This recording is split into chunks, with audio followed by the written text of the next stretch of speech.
Amazon S3. Access management. By default, all Amazon S3 resources, such as buckets and objects, are private. Only the resource owner, an AWS account that created it, can access the resource. The resource owner can optionally grant access permissions to others by writing an access policy. Amazon S3 offers access policy options that can be broadly categorized as resource-based policies and user policies. Resource-based policies are access policies that you attach to your resources, such as buckets and objects. Bucket policies and access control lists, ACLs, are resource-based policies. You can also authenticate certain types of data access using query string authentication to grant temporary access to others with time-limited URLs. User policies are access policies that you attach to users.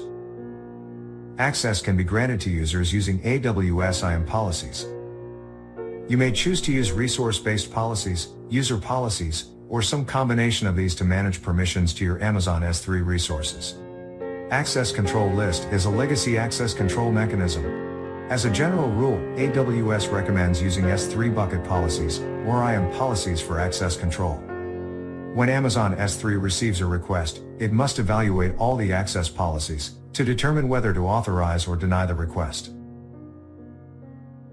First, let's look at resource-based policies. Access control lists. Each bucket and object have an access control list, an ACL, associated with it. Access control lists use Amazon S3 specific XML schema.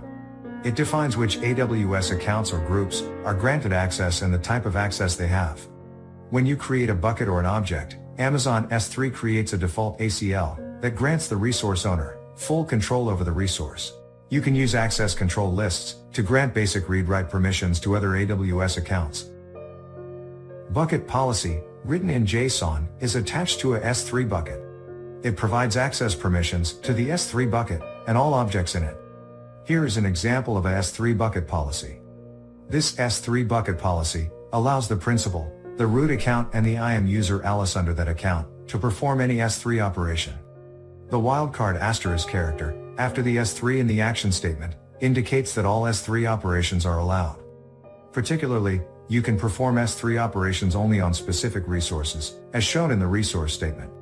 In this case, only the S3 bucket with name my bucket and all objects in it are allowed.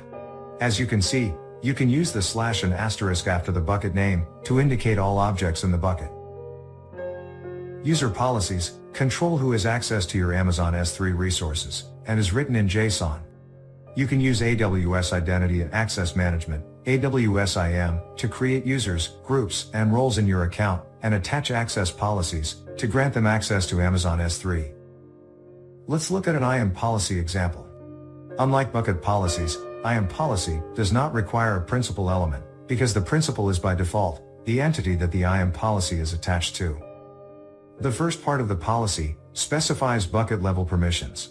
It allows the list bucket action so that applications can list all objects in the test bucket. The second part specifies object level permissions.